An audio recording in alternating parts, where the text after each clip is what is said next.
Welcome to the panel where founders talk about building a better business and a better life in the age of AI. I'm Justin Jackson, the co-founder of Transistor.fm. And I'm Brian Castle, founder of Builder Methods. And I'm Jordan Goff, founder at Hey Rosie, and I'll be your host today. Yeah. Yes, sir. Okay, cool. So we got some topics. I got a Google Doc full of things. Some I understand, some I don't understand. I want to ask you guys about. Yeah, generally speaking, it's May 1st. It's going to be May. It's going to be May. I don't know about you guys. I did not ride the emotional roller coaster of April very well. I'm battered. Battered from what?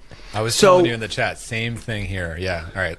Let's go yes, I have projections that I keep an eye on.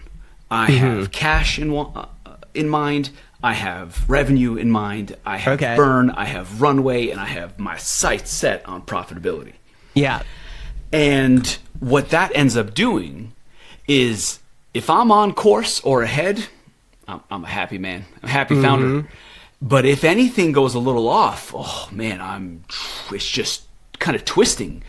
And the first 2 weeks in April were real slow, abnormally slow. And we were on pace to just not do what we needed to do in April, especially not according to the projections. And then the last 2 weeks in April, we just flew, and it's literally like you just see the line just catching up to the projection line. And we hit it, and now I feel like we added another 10K in MRR in April. Wow. And I should be really happy, and I'm just like, whoa, I don't even know how to restart the roller coaster for the month of May. Yeah. So I'm like taking a deep breath. I'm going to take the weekend and not worry about whatever's happening. Brian, you mentioned something similar. Dude, the longer we do this thing, the years in, the years out, I just see the same patterns over and over again with my own mental state, comfort level, and all of it, right? So on April 1st, going into early April, I knew that the month of March was a breakout, record-setting month for Builder Methods. Far and away, broke a lot of records thanks to some YouTube videos that went crazy that month. Awesome. So sales were unbelievable in March, and I knew that was just a spike, and I was expecting a natural correction in April. And the first pattern is my mind immediately goes to first week of April, we might actually have a 0 month. Maybe it's all over. That same story that rattles that this is it. I've had my run. It's okay. So then early April comes around. I still haven't launched the new redesign. Okay, sales are fine. They're slower, but they're fine, and we're surviving. Then in about a week and a half ago is when I actually cut over and deployed the new site, buildermethods.com. Full redesign, but more importantly, a full reposition. Every line of copy is different. Speaking to a new ICP, launched a new course. Dude, I never want to launch a new website because I just don't want to mess with nothing. That was exactly. we can talk about that. Dude, exactly my fear. And this is after 8 months of pretty good sales, but some signals that we talked about it last week. Why I wanted to shift gears. So still, the night before the launch of anything, whether it's a redesign or a new product or whatever it might be, I always have that in my mind. This new thing, I would not be surprised if it has 0 sales. This thing might just fall on its face. Is that you resetting some expectations lower, and it's just an experiment? I could always go back. You're protecting yourself. That seems like a hack, but I believe it. Okay. I really think this thing is not going to work. Right. So, but then I launched it. I launch on Fridays. I don't know why I always do. Okay. But then, then the weekend happens. Sales are slow. Monday, sales are kind of slow. And then I think I had 1 or 2 sales on each of those days, which is slower than usual. And I'm like, oh shit. And now by Wednesday into today, sales have been much higher. Nice.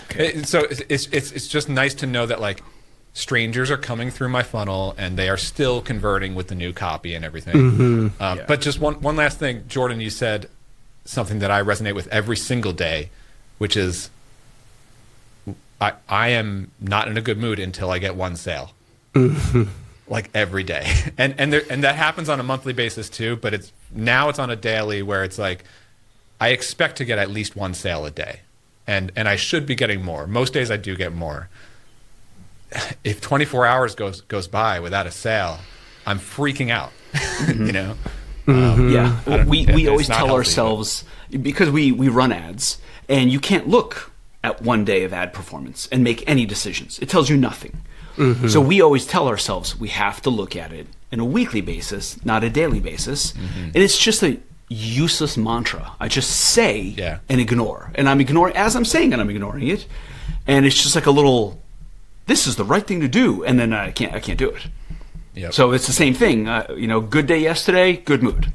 Bad day on signups or card conversion rate, good mood. Bad day. And now it's a thing with my wife. She's always just like, "Did you get your sale today?" Like, she wants to know what kind of mood I'm in. Brutal. Let's see. Can I ask him the question I really want to ask him, or should I save it for a little later? Right. Yeah, I mean, the emotional side for me has definitely gone away. The edge is off. Once you have a machine that's working, and you've also seen, like, one day we might be down. Like, what I can tell you what we're aiming for is eventually I want every single day, including weekends, I want the average for a week to be 20 to 25 daily signups. And that's with a credit card beforehand, right? So, like I said before, they sign up with a credit card, and then we convert 75% of those to paid. So it's just like this nice, clean, simple funnel.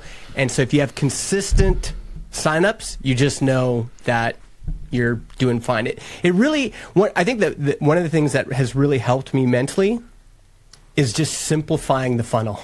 Because when it's simple, when it's just like people hit the site and it's almost always the pricing page or the homepage, so we already know the bulk of the traffic's going there. They have intent to buy, and so we have to deal with intent before they get to the site. And then as long as they're clicking that trial button, the friction point is the credit card. We're going to lose some people there. But if we get them with the credit card and then they have a great experience, we just know we're going to consistently convert them. So for us, it's all top of funnel. And that means, how many daily signups are we getting?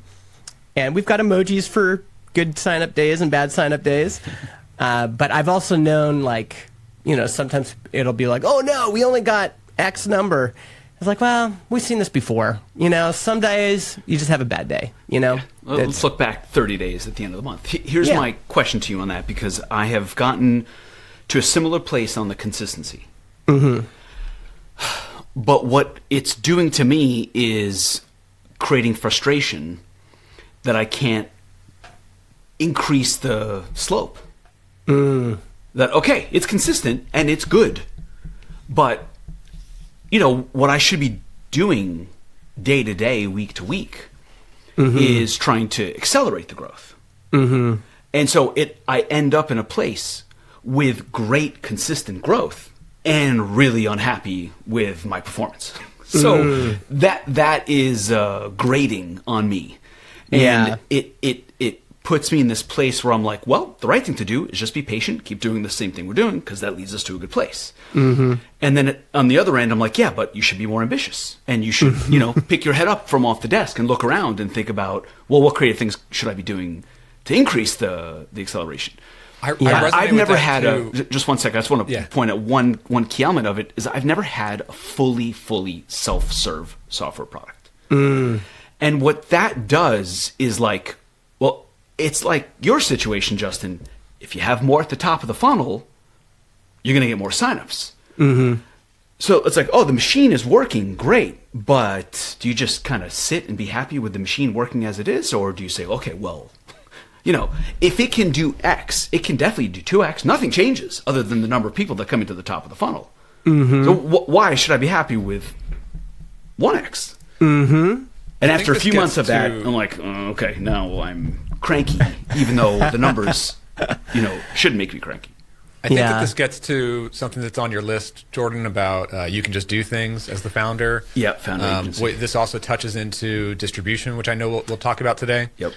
But what you're saying, see, like the thing that sometimes, I don't know, bothers me, or not that I have a problem with it, it's just that I notice this a lot.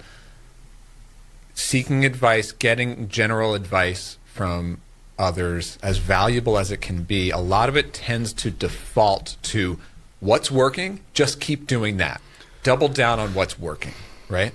And in theory, I agree, but I do think that there's a flip side. It's like, okay, what has worked got me here, but that's just going to get more of the current slow, flat line. Like, yes, the line will still go up, but in order to change the calculus, in order to change the trajectory, we have to introduce something new or fundamental. And that's the scary part of being a founder. We talked about it with the ICP stuff last week. Like, it sort of worked up until now, but why change everything? Well, that got us here, but not to there. And I think that's what you're getting at, Jordan, right? Like, I want to add one thing to that and then ask Justin how he's dealing with it. It is good advice to double down on what's working, right? But sometimes you get to a point where you're not sure what to do of what's working, how much more or what more to do. Where that's led me is to look at things that are adjacent to what's working. right. So I've gone completely far off, right? Like cold email, completely separate from our main channel of advertising. And that doesn't seem like right. So I try to go adjacent to what's working. What's working? Paid on social. And so I'm looking at like, well, how do we do paid in a slightly different way with these partnership and Spark ads? Or how do we start to do organic at scale? And I can talk about that later today when we talk about distribution. Justin, what's bringing in the signups? What's the thing that's currently working? A lot of it's SEO, is it not? Yeah, SEO and LLM SEO, GEO, or whatever they call it. Right. I mean, it's actually a number of things. I as you were talking about this, part of me was just like, you do just have to keep doing the things that are working. There's like this overlap between what works, and then the Venn diagram is what works for me, and those have to intersect. And yeah, you got to keep doing the things that are working, that work for you consistently. And what we found is just over time, these new pockets of demand will open up, and then you are just well placed, well positioned to suck up a lot of that demand. And so we're seeing that with video now. So we just had like slow, steady growth for a long time. Then the LLM stuff started picking up. All of a sudden, we're getting all these referrals. So we had a good growth year this year, better than the previous year. And now the video stuff is picking up. And so now we're kind of like well placed for a number of reasons. There's a foundation to pick up and soak up all that demand. But the other thing that I was thinking as you're talking is like in terms of what works and how do we be ambitious and all this stuff. Founder gut. I'm going back to founder gut, because now that I'm looking back on, and this is so uniquely personal for a company. Like, there was something magical about John and I coming together, and then whatever that mix of our two personalities and our guts and our instincts when we were building it as two people, that just made it work. And now I'm just feeling like I gotta get back to that. And I've had too many cases now where people have told me, well, this is the right idea and you gotta be doing ads. Everyone's doing ads. And I did ads at my previous employer and it worked. And it's like, I've just gotta like be thinking in my head, I need to go with my gut. Like, what are customers actually doing? As a customer, do I want to receive more cold email? No. Okay. Like, I have to go with what feels right to me. Yeah. Like an honest internal conversation. Yes. Yeah. And it can be challenging because there's a lot of noise. Justin, I can notice it in you describing it here compared to months ago. Yeah. Probably on this podcast, where it lost is the wrong word, because you've had a solid business throughout, but like you did seem a little bit like lost in the desert of like what should the new North Star be for Transistor. And now it seems like with the video podcasting stuff, that seems to be firing you up, and that seems to be good for business. Yes. Yeah. It's like that thing in your gut, which is one, what ends up being true for like content, like any video you make or blog posts you write or podcast you create, but also for business, if I'm fired up about it, it's already a competitive advantage. Like that is already a better thing. I'm just going to do all these things that normal people wouldn't do, that are hard to explain. Like, what do you do all day? It's like, dude, I am just like fired up in a ton of directions, and it's just, I'm talking to people. It manifests itself in so many ways. So fired up is one, but then two is just like, I believe this. I believe this, as opposed to somebody saying, you know what would really grow Transistor? You know, like all these cold emails I'm getting all the time, which piss me off. They're like, I've evaluated your funnel and it looks like you're losing 30%. And I'm like, fuck off. I don't want to talk to you. I don't, I don't need somebody else to convince me. And the other thing I just feel so strongly now is like, if I am not the expert at what my market wants and how to deliver that to the market in the way that we are uniquely positioned and talented in doing, then I shouldn't be in this business. Like, I just need to feel it, and when I feel it, I know. And the hardest part, honestly, is communicating it sometimes to the team, to communicate these things I just know instinctually. Like, I know it in my guts, but it's like, how do I communicate like all of this? When you've been what do you call that when you put meat in a sauce overnight? Marinate? Marinate. Yes. So happy I got that. When you've been marinating forever, you know, it's like hard to communicate all of that stuff that's been seeping into your bones. And you just kind of have this feel like, like I feel like we got to do this. And people can that's say, literally the job. Like there's only one person, or in the case of co-founders, like two people in the company who it is your responsibility to just go on instinct. Like, of course, you're going to get inputs from all over the place, right? And you're gonna weigh all this different data and feedback, but to make the big calls, to change direction, to make these big, like, gut inspirational decisions, vision, you know, set out the vision. Like, no one else, that's in nobody else's job description here. It's on us to like trust that, number one, above all, right? Yeah. There's a big challenge in a remote team because you're not, I'll continue with the analogy, you're not marinating in the same sauce. Yes.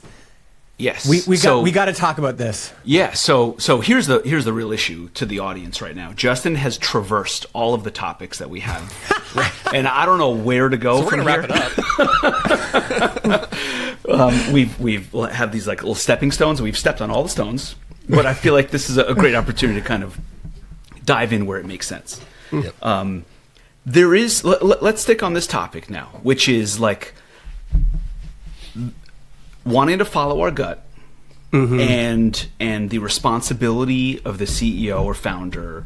In Brian's case, you know, all the responsibility is on you to follow your gut and to communicate it and get people on board. Yeah. When I am at my worst, I feel like I don't have the credibility to just tell people, don't worry about it, this is my gut, this is what it says. And when I'm at my best, I am confident in the gut feel, and I feel like I've earned the trust of the team. And in many ways, I think they want to believe. This whole arrangement that people have signed on to, it's not like they're outsourcing decision making entirely, but they really want to feel like the person leading is doing things by their gut and is passionate about the direction to take everyone in. I've gone into the habit, I'd like to hear, Brian, how you think about it, Justin, how you communicate it. I've gone into the habit of not so much disagreeing strongly where I see the opportunity or if it's against where I want to go.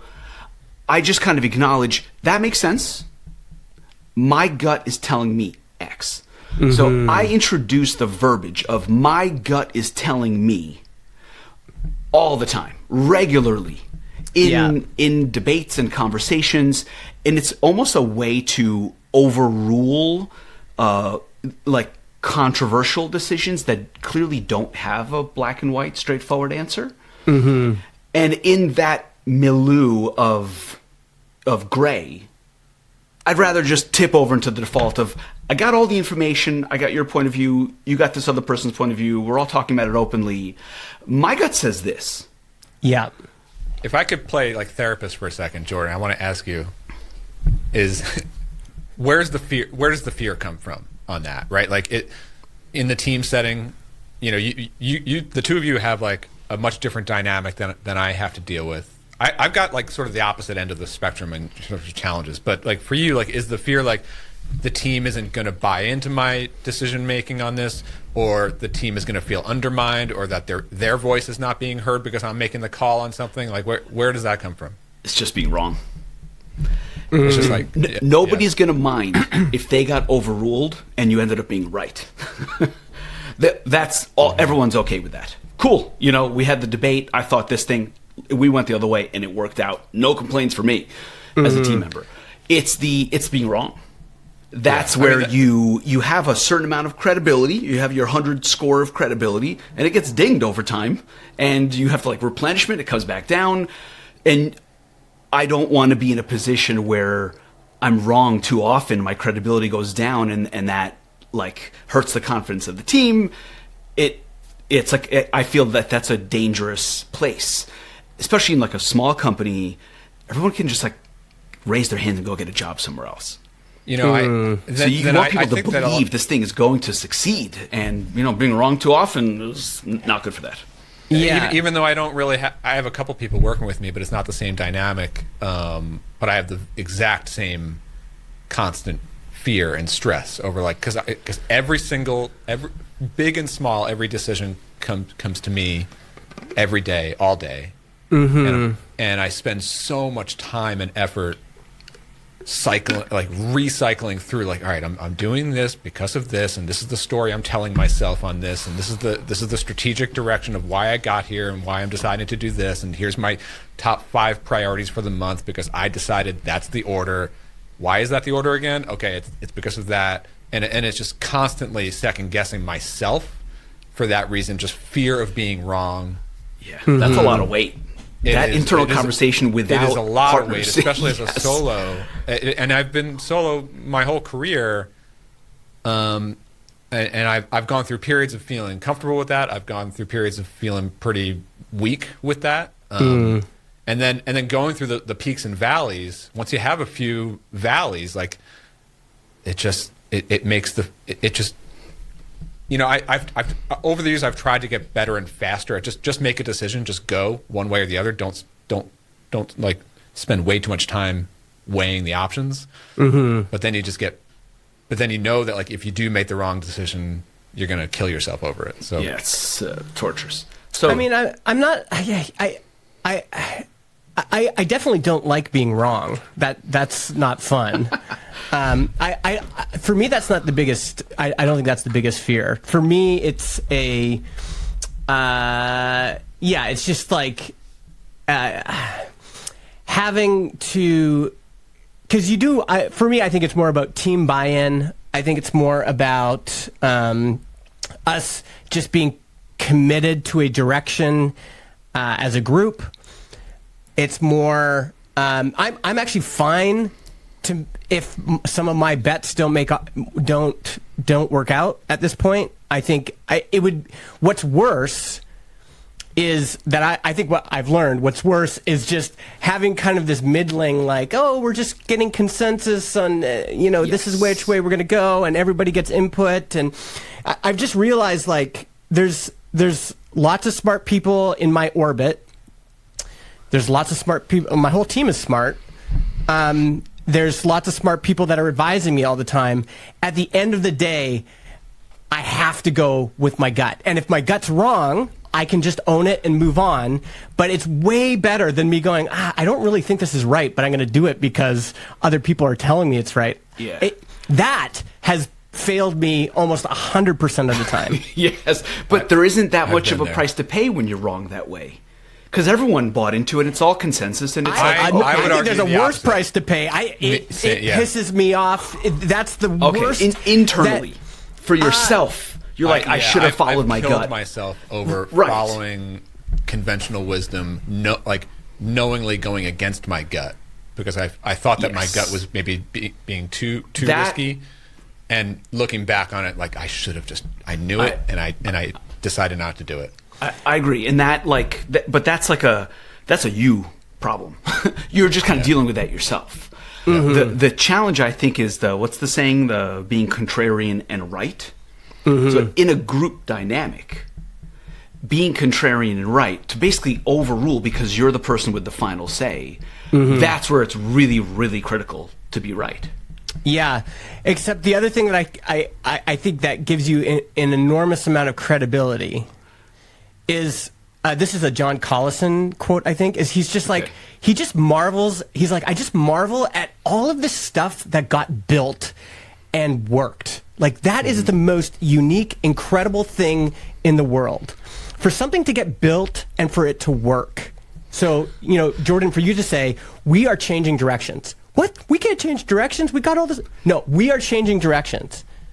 And then you did it, and then it worked. And same with you, Brian. You said, you were going one way, and then you're like, no, I'm changing directions. What are you doing changing directions? You can't change directions.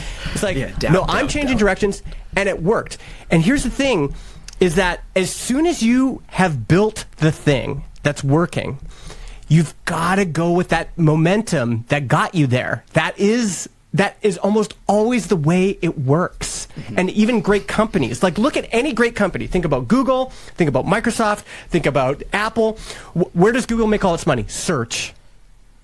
The founders got one thing right, they built it, and now they've been coasting on that ever since. What did Microsoft get right? Office, distribution, sales. They've been coasting on that ever since. What did Apple get right? They got a few pieces of hardware right, and they've just been coasting on that ever since. This is like, and so for someone else to come in, sure, you could have Michael Dell come into Apple and say, you guys are doing it all wrong. But the point is, no, we've got to build on this momentum that we already have. For you to come outside and bring us a different way, that's not going to work here. We need to stick with what got built and who built it and why they built it, Yes. It makes me think of a quick side story. One of my investors is Scott Bannister, who invented the online auction that turned into AdWords. Oh, wow. And whenever he emails me, he's one of those like all lowercase, like 8 words as an email response. And it carries so much weight and credibility with me because I'm like, this guy did something very weird and was so right that he's kind of just has the credibility forever. Yeah. That's incredible. Yeah. Cool. I mean, if you think about AdWords, like, yes, that's basically the beginning of like pay per click, right? Literally an engine, an economy-sized engine. So, all right, let's keep going. So, all right, we talked about building things. I feel like we can go into founder agency, and I can talk about Allbirds, but like, let's talk about a topic that everyone's trying to figure out, and I'm curious about the Allbirds thing. I can tell you actually. Okay, distribution. Mm-hmm. This is all over the timeline, all over the conversation right now, is because building is becoming more trivial by the day. Therefore, it's all about distribution. Mm-hmm. And people with companies and people with distribution are going to win, and you should be working on distribution. And I'm a little confused on what that actually means and how that's different than a year ago, where it felt like it was the same thing. You can't get anywhere without distribution. Mm-hmm. So what does this mean to you? Does that mean less focus on product? Equal focus? More? Just is distribution more challenging? Let me just turn it over to you, Justin, for a second. You seem like you have some thoughts on this. Then Brian, with you've succeeded in a lot of ways in distribution in this environment. And then I'll what do you got, Justin? Expand on my confusion. I think for me, product and marketing have always been linked. So like whenever I introduced myself, I would always say I do product and marketing. And for times I was a product manager, for times I was a product marketing manager. I always said I do product and marketing. Well, why is that? Because the product is the marketing is the product. They are just the same. And you can see it even in simple decisions like host unlimited podcasts for one price. That has driven us so much distribution. It distributes itself because people are searching for, I want to host multiple podcasts and pay one price, as opposed to paying a new subscription for every new show I start, so right? It's a fundamental characteristic of the product. That's is right. Central to the message. And it's all of your observations, your product observations of what humans want, what they're searching for, what they would be weird if they didn't buy, that informs the product. And then once you have it built, you can just go to those people who are already in motion, who already have a to-do list to, like, I got to figure out my calls. I keep missing opportunities. Like, I'm missing all these opportunities because nobody's getting back to these people. So to me, it's linked with product. It's and maybe deeper than that. I know this is a boring answer because it's not like here's 3 things you can try and 3 good like channels you can try. It really is about understanding the customer, what they really want, what the emotions are behind the purchase. Like, you can just feel when there's market demand, you can just feel it. It's like going fishing and you like cast out and it's just like, whoa, I got a bite. And then you pull it. Oh, I got another bite. It just feels like you're fishing where the fish are biting. And the demand that you're feeling is a result of you already being tapped into a distribution channel. Right. There's my question. Right. How do you feel the demand if you don't have some bait in the water? They need to know about you in some form or another. Yeah, you might be a bit blinded by your natural ability to project out a message. Yeah. Oh, I think that's it. I mean, I think every founder and company has to figure out with their unique DNA what are the channels that work best for them, and I think we figured that out. I think that. Okay, I think that. Brian, you're in the distribution game. Yeah, it took me way too many years to really figure out this truth that I think we all know to be true, which is like, if you're going to start a business, if you're in startup mode, start with distribution, not the product. And you specifically, explicitly said that at the beginning of this. Back when you and I were of builder methods, or what this has turned into. Yeah, like and a I didn't year always ago follow that. On our old podcast, you were like, I think I'm going to do what I should have done. And I'm going to build that distribution first, and I'm not really sure what product I'm going to offer. And that's exactly what happened. Yes. You're right. That is exactly what happened with builder methods, and it's exactly what I didn't do on so many of my previous businesses. And by that I mean, but why does that work, right? Like, it's not just like you can't. I think the misconception out there, it's like, okay, we get it. Like, you should do marketing early and often before you sell your product. But I think the misconception is that you still have an idea of what your product is going to be. But no, I think the thing is, when you are tapped into distribution, which means you have the radar for whatever demand is out there, that is what gives you the spark, the inspiration for like, oh, there are people out here that have a problem. Now I have a product idea to solve that problem because I'm already tapped in. So like, and so that was the thing. Like, I was doing YouTube last year, and if you look at my YouTube channel from a year and a half ago, I was not really talking about AI. Like, I was in the desert searching for things, and then even now, like even through selling Builder Methods Pro and selling workshops and stuff, like, it's still shaping. Like, literally today, I just launched a new thing called Build Kits, as like a new benefit that you get in Builder Methods Pro. So I'm still shaping what the actual value prop that you get in Builder Methods Pro is. There's a lot of constants in there with courses and community and stuff, but like now there's this build kits thing. So I do think that, okay, like I think that there are two sides to this distribution question, right? There's one is the earliest stage startup. Like I want to quit my job and start a business. Focus on distribution. That's A, going to give you the audience, and B, it's going to give you the data points to then find whatever product might work there, right? Okay. That's how I would think about it in startup mode. Then the other side is like what all of us are in now, day to day. We are running active businesses. So how do we think about distribution and product? And to me, it's a seesaw. I'm always feeling stressed because I feel behind. I feel like I'm behind on either marketing or product always. Like it's always a seesaw from week to week, right? So if I'm focused on marketing, so in my case that's like publishing a lot of YouTube videos and really focusing on like getting my stuff out there and an exposure.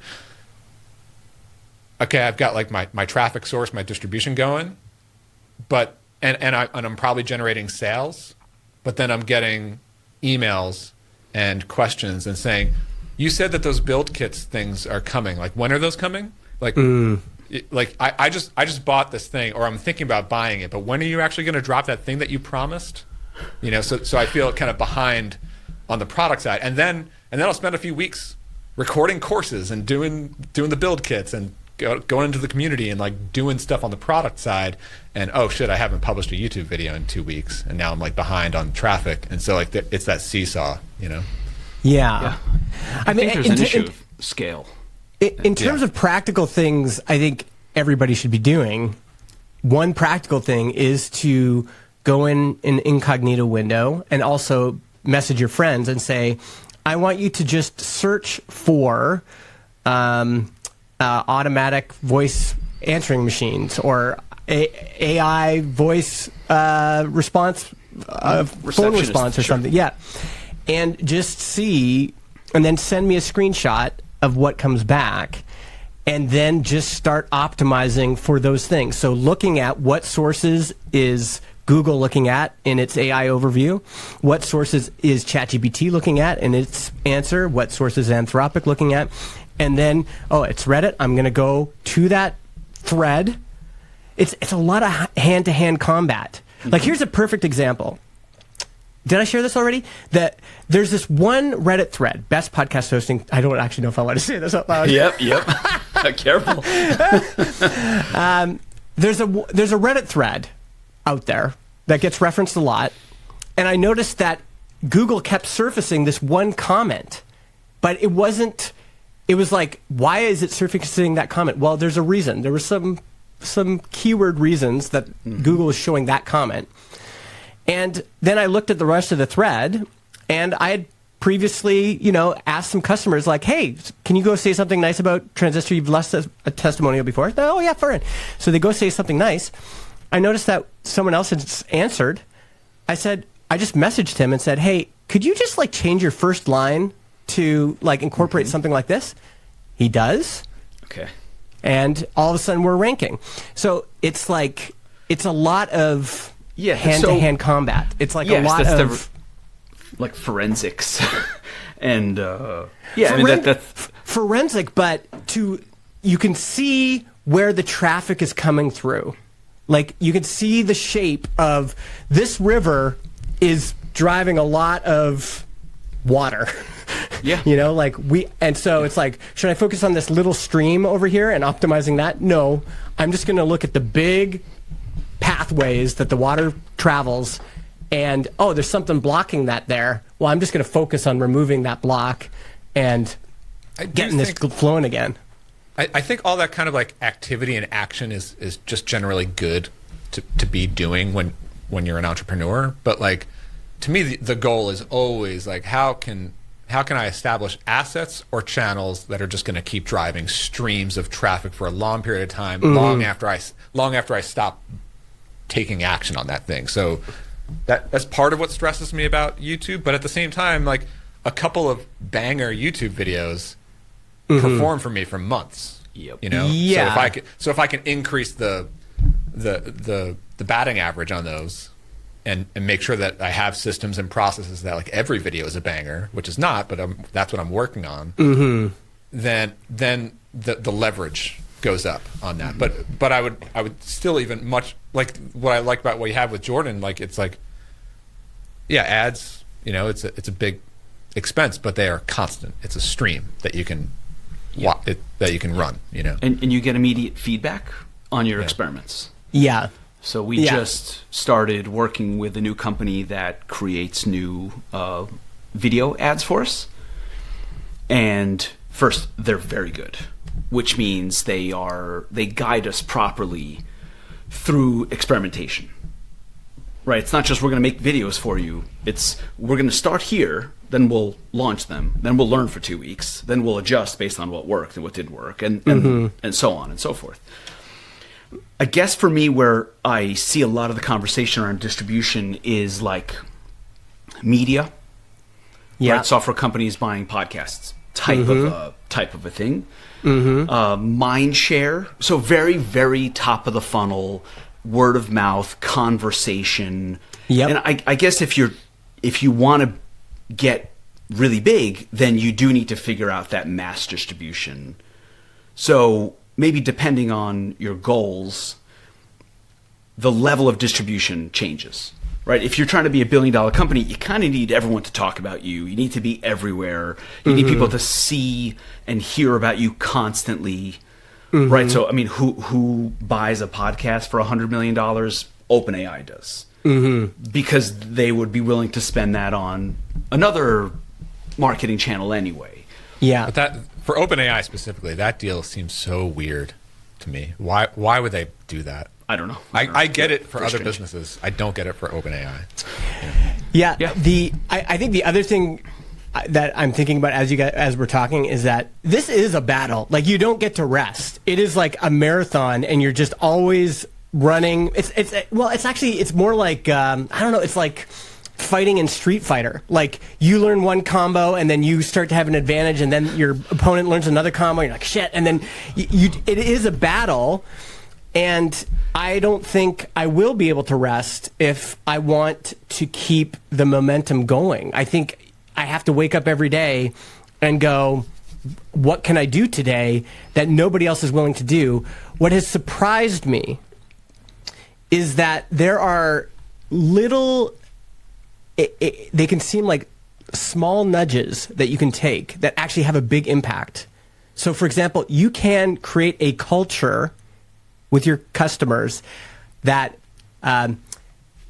Transistor customers talk about Transistor publicly. That's a culture that you can create. And how do you do that? Well, you put testimonials on your website, you highlight them in your newsletter, when you're doing a video, you mention it. Oh, thanks for this review. When you do interviews, you say, oh man, we got the best customers, like this one customer was saying over here. And then you prompt them. You say, hey, we're a small company. We need all the help we can get. One thing that helps us is reviews on Trustpilot. Could you go and leave us a review on Trustpilot? It actually doesn't take that many customers leaving reviews on Trustpilot. Like, if you go and look at your competitors, they might have 20 reviews on Trustpilot. And I look at that and I go, I just need to nudge my customers every quarter and say, hey, if you could go to Trustpilot and do it, and then we get 5 every time, and pretty soon we've got more reviews than our competitor. It's like this constant kind of action, but a lot of people just aren't willing to ask their customers to leave a review. Sure. I want to maybe it's true. push back on that just from my perspective, because I feel like that's the type of thing that really works well for you, Justin. You've been successful with that for years. Yeah, Justin has a relationship with his customer base. Yes. Yeah, and I don't know, but like every time I've tried to be that like active, like, hey, like yeah, I do ask for testimonials sometimes, but and I get that the Trustpilot, the G2s, that could drive traffic, but every time I try to invest hours, legwork, sweat into that kind of action, I'm always disappointed with the payoff, or it always falls flat. And I much prefer to spend my time building systems that can live way beyond the effort that I put into them today. And this also gets me thinking about launches, right? Like, also with the speed of how fast we could ship stuff. Like, I have shipped like 4 or 5 new launchable banner things that I could talk about just in the past week. And I did. Like, I sent an email blast to my whole list, tens of thousands of people, Twitter threads, like, and those announcements fall flat. Mm-hmm. But I'm still generating sales from the strangers who are coming through my natural funnel. Yeah. And I have to remind myself that, like, the tweets about the new stuff actually don't matter. It's the funnel that's bringing the strangers in every day. That's what matters, and they are buying. So even if I quote unquote launch to crickets, this thing is still going to sell over the next couple of weeks. I think you've got a few tweaks that could augment what you're doing, though. So here's an example that I think you could implement. This is a process that you could just implement in your videos, which is, hey, my friend Justin just sent me this screenshot from Slack of somebody recommending builder methods to their group. This just warms my heart. This is so appreciated. I'm just a solo guy doing this. If you ever see this in your Slacks, please send them to me. It just makes me so excited. You're just putting something out into the universe, and people go, oh, Brian likes that. Okay, I never even thought that. And you might do it a couple more times, and then soon you've got a recurring section called In the Wild, where you just highlight, oh, here's kind of people helping me out as a solo creator, talking about builder methods in the wild. It's like, I have touch points like that, and I've got like letter from the founder, I've got like automated response emails, I got personal manual responses that I do that sort of thing. I've got call to actions all over my videos. It's like, I think it helps. They know, obviously they know it's me, I'm the face of the brand and everything. Mm-hmm. But it doesn't, like, I've never been able to achieve the wall of video testimonials that just come streaming in, or the tweets that go viral. Like, that just has never been a thing for me. Yeah. But like, I don't know, like, and across all the businesses, and still, even with builder methods, it's like, and some people are super happy. Like, I'll get great emails from people, but like, it's private. I think you could also just have a bit. Like, you could also just say from the Discord, and it's just a screenshot of somebody in the Discord. Like, you can engineer. You just have to find the right bit for you. But what you're trying to create is social proof. Yes. And you want it to match with how your audience buys also. Yeah. So we use a product called Senja.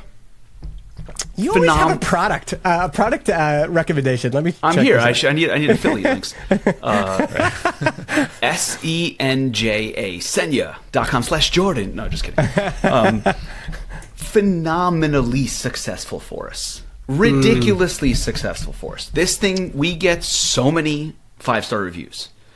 So if you go to our site, there is a wall of 5-star reviews that is text and videos of just regular people that are perfectly in our ICP. What's like the mechanics of that? When do they receive the prompt to give you the review or whatever? So at different points in their journey, usually right after they convert. Mm-hmm. So after they convert, and then we follow up again, and we just ask them, what.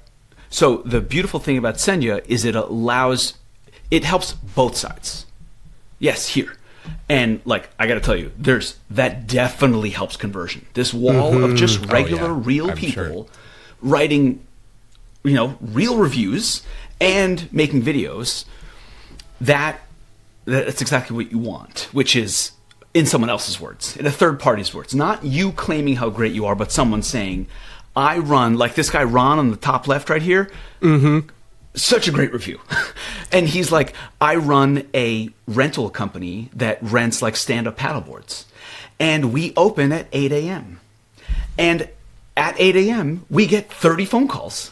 And if we can't answer the phone calls, then they go to the other rental company. like the most straightforward thing possible. And now we have Rosie, and we pick up all 30 at the same time, and we win all the business. It's like, so perfect. Are they submitting these reviews like right after they purchase, before they even really start using Rosie every day? No, we want them to be using it. And the beautiful thing about Senja or something like it is it makes the review process better for both sides, the company and for the user. So the company can write, here are like 4 questions that the person answers. And if you're going to do a video, like here's the prompt on how to make the video. Tell us what your business was like before using Rosie. Tell us what it was like after using Rosie, and like name one other thing that you like that surprised you, or something like that. Yeah. So you can prompt properly, and that really I've done that works. sort of thing manually over email. Like, here are some prompts, and I've also done the thing where like they just send me a nice email, and I'll just say like, can I just quote this as part of your testimonial? That's what I do that sometimes. That's what we always did. Yes. Yeah, but now that's a good thing. It's great, and we put it directly in our hero section. And so it's like 5-star reviews from 117 testimonials. So it's, it's real. Sick. And what we're trying to do next is turn that into like an ambassador program. So we can ask the people who are most engaged to say, here is a way to talk about Rosie in your networks. And send us a screenshot of you posting in your Facebook group for, dog groomers or whatever. And we will give you some type of reward. We wanted to do contests.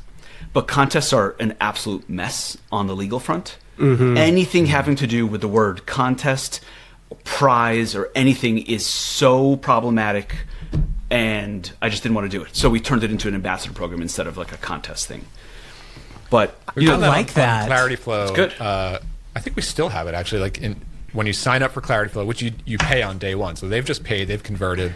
Okay. But there's still like the onboarding process. They have to like actually get value out of it, but we do have it, like we kind of promote the affiliate program right after that, right after you sign up. It just hasn't really, we've had a couple like high value affiliates come through and do well for us, but the vast majority, it's just not like a stream. Yeah, there are a few things like this though, where it feels like you push and nothing happens, you push and nothing happens, you push and nothing happens, and then you push and then it goes down the hill. Like there's a lot of, it's like a snowball or an ice cube melting. Like you turn up the temperature and nothing happens. You turn up the temperature and nothing happens. And then it passes a threshold. And so it's always hard to know, like, do I keep doing this? Is it worth it? Whatever. I've just now, I'm sitting on all of this accumulated effort. And so for me, when I'm talking about this stuff, I'm like, wow, I can see now, like just every day, every week of showing up and going, is this working? I don't know. But now I'm sitting on top of all that accumulated effort, and I can see customers coming in mentioning that stuff. So I can see, oh, it was worth it, right? But it is hard to, early on, it's hard to see it working. And it does take like sometimes consistent effort before the temperature's high enough that it melts the ice cube. It also comes back to that question of like, all right, work on marketing or work on nailing the product and nailing the value, to getting the value so right for the right customer. Remember, like the ICP, nail that, and nail the delivery of the product and the value, that getting them to leave reviews or tell their friends or go to their Facebook group is a no-brainer. But that's not going to happen unless all of those elements are there, right? Like you're not going to generate the stream of reviews or recommendations if the product is half built or coming soon, or or it's like you've got the wrong people interacting with the product. It's just not going to click, right? Yeah. Yes. All right, well, let's keep rolling. Justin, you linked to a Substack article that I can barely understand, so I'd like. Do you want to take a quick detour into my Allbirds story? Yes, I want to hear the Allbirds story. Yeah, let's do it. So a few weeks ago, I think maybe someone in the chat is asking, like, I want to hear your take on Allbirds. Yeah. That was a week or two ago. That's out there on the actual Allbirds deal. Yeah. But in the same vein of trying to think, like, should I think bigger or should I just stay consistent? I do enjoy making sure that I'm not 100% just staring at what's in front of me on the desk. Right, so I want to look up and remember there's a big world out there with a lot of things happening. So, don't ignore all of it. So here's what I did as people who listen know, I was super interested in this Allbirds deal. I think it was really clever, bit of finance magic. Yeah. So I wanted to know more. And then, of course, it takes you a second. You realize, there's a way to learn a lot more now with these AI tools. So I fired up a Claude chat, and I started off by saying, can you help me understand what was done here in this deal? Mm-hmm. And I'm not sure if you guys have this experience, but one of the great things about these LLM products, these chat products, it's an open conversation. It's like you having a conversation with a friend, and you just hit the pause button on them, and you can walk away for a day or two and come back and unpause. Mm-hmm. Oh, yeah. And that's what happened to me in this conversation. And my thinking on it evolved, and I would be able to just go back and say, oh yeah, I find the SEC filing. What do we see in the SEC filing? I didn't remember that in the initial conversation. Yeah. And then it went from the SEC filing and learning more about that to, oh my God, like, which parties are involved? Like, who did this? Who are the actual people behind it? So I had this multi-day conversation, and eventually I got everything. I got the placement agent. I got the institutional investor is not public yet. I got the date of the vote. I understand all of this detail because I had this very in-depth conversation. As an aside here, as an aside, I would love if, as a part of this story, you got Rosie to just start doing cold calls to all these people in the FCC filing and booking meetings. Well, look. So here's the thing: we don't do outbound yet. Jordan's side hustle is like a journalist.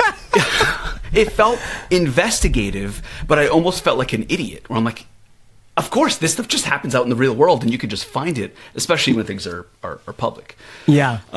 So I had this very funny experience where I talk a lot of smack about higher education and paying $100,000 a year for schools and all that stuff. Mm-hmm.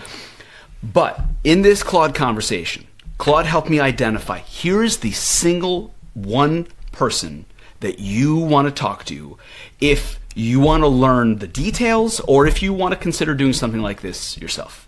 Okay. And I was like, okay, this is the placement agent. This is the investment bank. Well, Claude found it for me. I went and did the research. I looked at the about and the team page, and it's like this person right here. I'm like, okay, noted. Okay. So I go to my college friend group chat, and I say, does anyone know anyone that works at this company? And some guy says, yes, this younger guy in our fraternity. I'll connect you with him over text right now.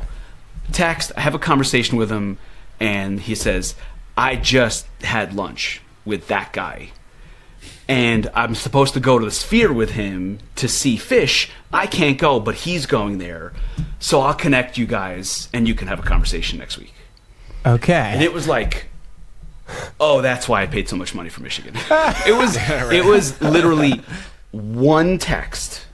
Wow. This stuff was, opaque. I had no idea what was going on. And I used Claude to find the data, and then I reached out in the real world into these networks, and within one text, I found the one person that I absolutely had to talk to based on what Claude pointed me toward. Damn. That's awesome. unreal. That wasn't even like what is it? What's the we're all removed from Kevin Bacon the 6 degrees of separation. It was zero. It was one. Yes, yeah. Crazy. What's your interest in this? What did you learn? What's your big takeaway? And with the contact, what's your interest in this? I think what I was trying to do is challenge myself and not make the assumption that these are things that other people do. These are things that we can do. We can do whatever we want. We can just decide to do it. And so I almost challenge myself. I'm so enamored by this deal. Why don't I just go with my gut? Why don't I just go toward this deal and see what's going on and who these people are? And, is it just to learn? Is it to no, because it's not their thinking? What Claude helped me do is realize that it's not magic. It's just there's a shell company, there's an operating company, there's an institutional investor, and there's a placement agent. And then there's an assessment company that gives its fair value assessment. It's all just regular mechanics. You pay this company, they do this for you. You pay this other company, they do this thing for you. And so it helped clarify on like, these things are not magic. It's not impossible. It's not just, this is what they do and what Wall Street does. It was like, no, it's just people who decide that they want to do it. Yeah. So I almost challenge myself in that way because the interest is, I have an operating company.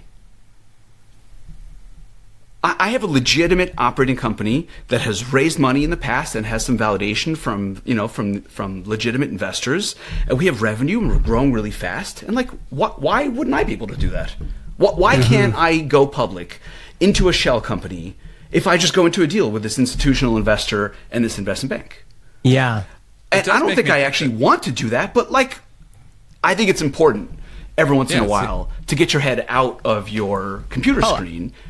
And say, actually, I can just do anything. I can just do whatever the hell I want. I can just try anything. This goes back to what we were talking about with founders and following your gut. I think one of the most valuable things a founder can do is follow their curiosity. Why? When I put myself out there, when I go out and do things, you can just do things, good things happen. Almost always. Well, why are you going and doing that, Jordan? That's a waste of time. You're not a journalist or a financial analyst. No. You don't understand. Yeah, it doesn't matter. The role of a founder is to just do things. Yeah. And sure, if you're doing things that don't produce results, then whatever. But over time, you start to realize there's some magic. My wife sometimes jokes about this with me, but she'll just say, Justin's just got this magic, And what is that? It's just me putting myself out there. Okay. It's just me going my wife says and it doing as, the thing. My wife says that my husband is the most optimistic person you'll meet. He'll just, everything's going to work out. Just go. Yeah. I think this goes back to me, like all the way back in my career, still to this day. I see the parallel that I'm thinking about is like I always look for other peers who are doing the same sort of business, have similar skills. Maybe similar age or interest or style, and I don't look to them like let me follow exactly how they do things, but for that inspiration of like I can basically do what that guy or that gal is doing. I remember like the very first time it hit was like maybe 20 years ago. I was I think I might have been still employed or just free. I think I was like just freelancing as a web designer. And I stumbled into AD P&R, who was doing Woo themes at the time. I stumbled into his blog and his videos and stuff. And I'm like, look at this guy. He has the exact same, this guy from South Africa across the world, has the exact same skill set that I have. We are both web designers. We both know how to use WordPress. But I'm billing by the hour, and he's selling these digital products. Who knew you could even sell digital products? Like that's a thing you can do? Like, holy shit. Like fast forward through the years, I seek out communities, a lot of SaaS founders and retreats and conferences, and that's been very inspirational and motivating and eye-opening. And now, fast forward to now, I just joined Jay Klaus's The Lab community. Yeah. And because I find myself in this builder methods business, which is a creator-led business model, which is different from what I've done the last 10, 20 years. And I realized, I just realized that like I'm not connected enough to other actual creators who are really doing it. And it was, and I've met, there are some pretty interesting people in there that I've connected with. But funny enough, like last week I just connected with a guy. Has a couple million YouTube subscribers. He reached out to me randomly to ask about like consulting on like script writing for YouTube, and I'm like, I'm not going to charge you, but I want to learn from you. You're way ahead. You're much further ahead on this than I am. So we had a great call, and he's in a completely different space, but like one of the leading YouTubers in like F1 racing, a former pro racer and everything, and like had a great call, and like so. And it's just really interesting to see like there are people who just have like different. It's a different game. Like what is their day to day? How do they think about strategy? Like I don't know. I'm just rambling. But you need to come across it and interact with it. Got to get in it. Yes. And by the way, as your kids get older, this has been one of the funnest things for me is, my son was interested in game development. I said, we're booking tickets for the next industry game development thing. Okay. And I said, but we're going to go and we're going to have a mission. Like, we're going to go and talk to every indie game developer. We're going to find out, is there any money in this? Where'd they go to school? Yeah. How long they've been doing this? Everything. And my son is like, he's like, okay, we're going to do.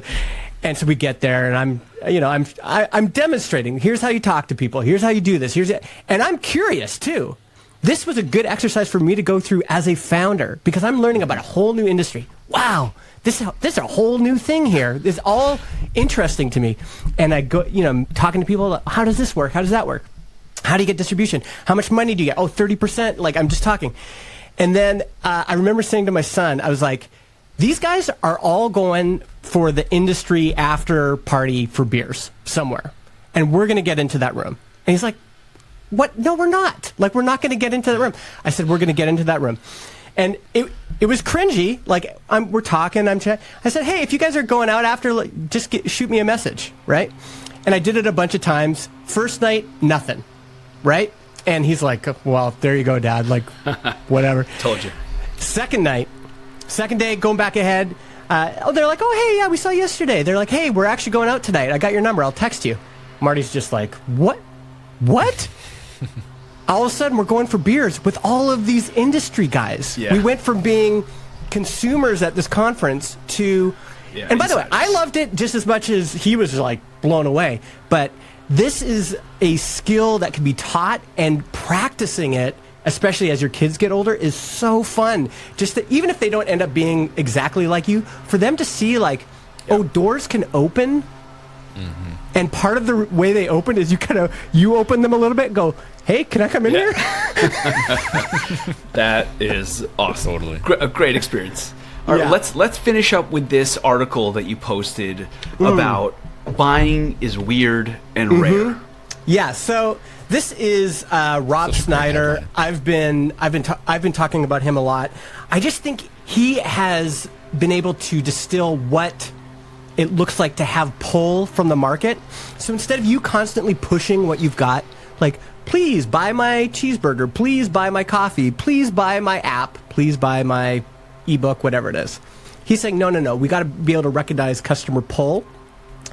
And in this article here, he's just saying, you know what's weird? Is people buying things. People don't buy things that often. Like, in a given week. Okay. So let's say that you're, what's a good example? CRM software. How often in a business's lifespan do they buy CRM software? Yeah, like it happens maybe once, a few times, or twice. Mm-hmm. And so he's saying, so your ideal customer, they are making this decision maybe once or twice in the lifespan of the company. And when they make that decision, they're not just like choosing you, they're choosing from a host of products. And he's like, that makes any purchase more rare than getting hit by lightning or attacked by a shark. And then he flips it and says, this is the part that I liked, where he was like, you want to, instead of like building a product and going, oh, that's weird that nobody bought. That's weird that nobody bought it. Because no, it's not weird. That's normal. Most people don't buy. What you want to do is you want to engineer it so a person would be weird if they did not buy your product. So here's a good example. Mm-hmm. Video podcast hosting is a great example. It's just really coming online right now. Apple Podcasts has just come in. Spotify is just releasing their video API, all this stuff. I'm looking at that market for Transistor, and I'm going, I'm so passionate about this. Like, I believe in this so much. It would be weird in this moment if people didn't choose Transistor for their podcast hosting. One, because there's a lot of momentum. Two, because we're well positioned for it. Three, because I think we've got a lot of advantages. I'm passionate, all this stuff. So it's orchestrating, it's kind of working from this premise instead of working from this premise. Most people build a product, they launch it, and they go, that's weird that nobody bought. And he's saying, no. You need to orchestrate situations where it would be weird if they didn't buy. I just really think it really comes back to what we talked about last time. Yeah, for most people, it would be weird and probably wrong to buy the product, but for the right people, the person that you know so well, you know their pain. Like it's like we've repeated it for years, right? It's like solve a problem, solve the pain, know that pain, why it matters so much on a personal or professional level. Yeah, then it becomes a no-brainer for them to pull the trigger at the right time, right? Like, he also talks about he says it really helps if you find somebody who's stuck. So they've got something they got to do. I mean, there's so many examples. There's examples from our transcript. Like you could get Claude to look for examples that we've talked about. One is like how I feel stuck in that I can't figure out what traffic is converting to revenue. Like figuring that out is such a freaking pain. It's all dirty data. It's frustrating. I'm not making progress. It's a priority, but I'm not making progress. He's like, those are the kinds of people you want to target. People who feel stuck. They've got a priority, but it would be weird if they didn't buy because they're hitting a wall. They've tried a few things. Nothing's worked. It's still a priority on their list.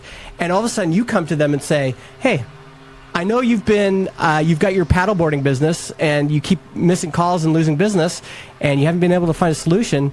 So you're stuck and you're literally saying to them, we're going to get you unstuck. And that is instant customer pull. Like the customer, there's no barrier. It would be weird if that dude with the paddleboarding shop didn't buy once you come to him because he's tried everything else. He hasn't succeeded. He has the problem every day. 8 a.m. comes around, problem comes back up. Yeah. That's right. It does make me think a lot of the power of being number one or number two in the market. Oh, right. Yes. Because it's like if you have the problem and there's a default, it actually is weird if they don't buy the number one or number two product. And you definitely want to be that number one or number two product. Because it makes everything or if you're not, a lot easier. Or if you're doing like the bootstrapper, approach, and you don't have to dominate the market, then you have to know something. You have to have some insight into what is it about the number one or number two that doesn't fit with this particular type of person. How do we carve out those people? Yeah, that's smart. That's the other side of the equation where you're like, if we have an unbelievable CRM for property management companies, it would be weird if you bought HubSpot instead of us. Yes. Yeah. The other thing I do like about yours, that actually clarifies a lot of things, because sometimes people will come to me and go, how come no one's buying? And then you search for them and they're number 10 on the list. They're not even showing up. And you're like, well, it's actually weird that it would be weird if they were buying because nobody can find you.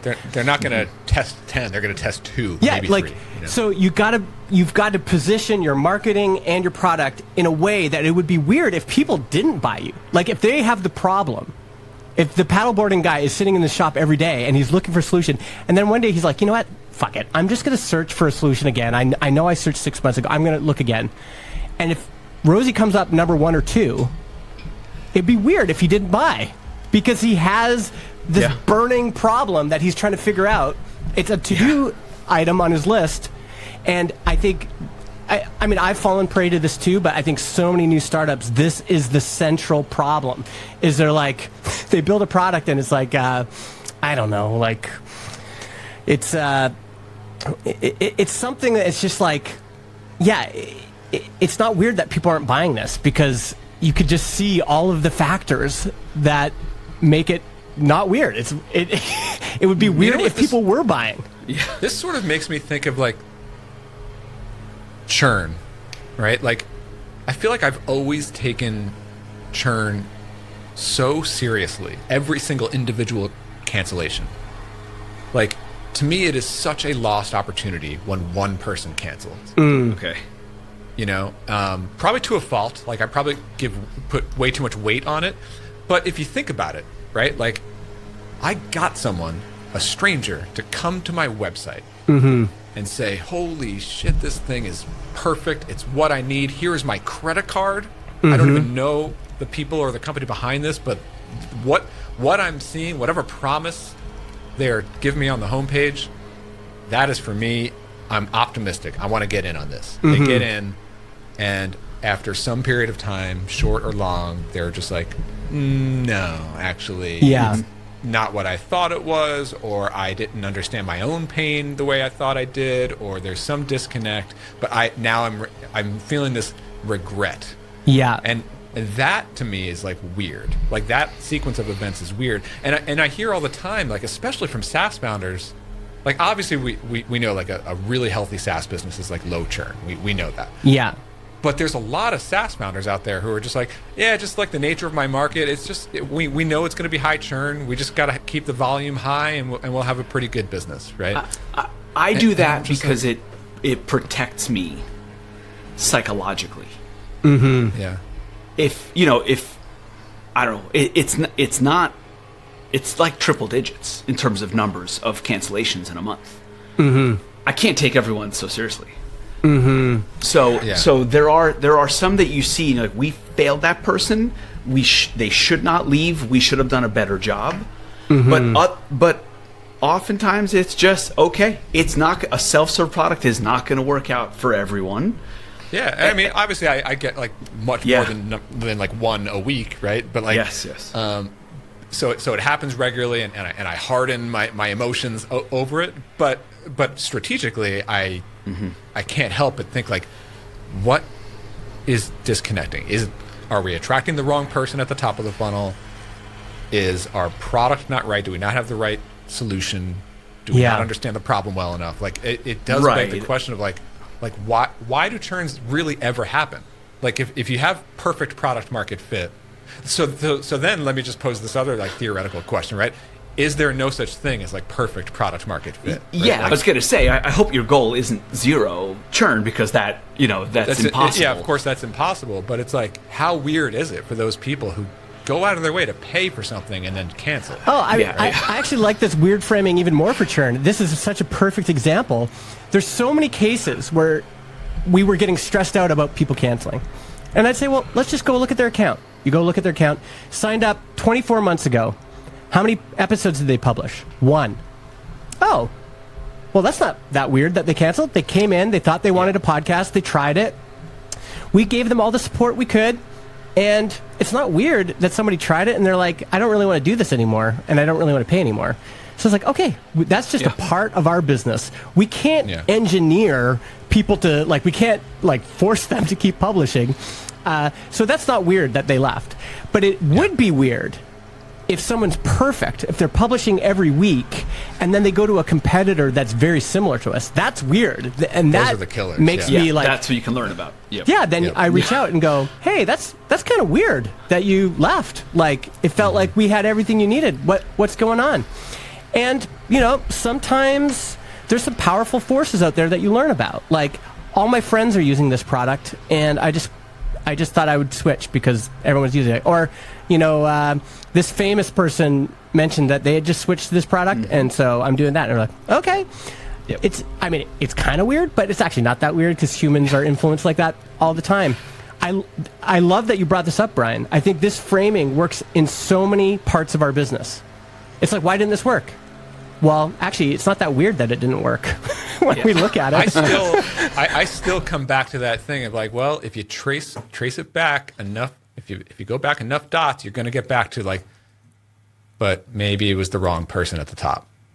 Like a lot of those things, it's like, yeah, they probably were convinced that it's a good fit for them, and they probably thought they had the problem, but they realized they didn't actually experience the problem as much as they thought they did. Yeah. Or, and that's not weird. We've all experienced that. Like, I bought this like loop station that I thought I'd be using all the time, and I was going to be looping and all this stuff.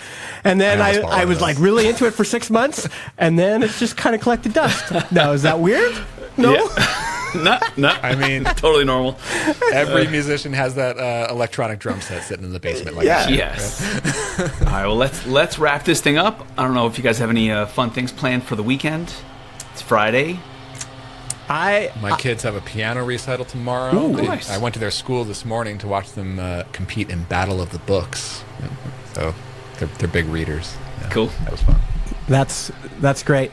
I was seeing if I could show you guys what. Can I switch my camera here? Well, that'll probably wreck everything. Hey. Uh-oh. I've been talking about other people influencing you. Oh yeah, maybe I can.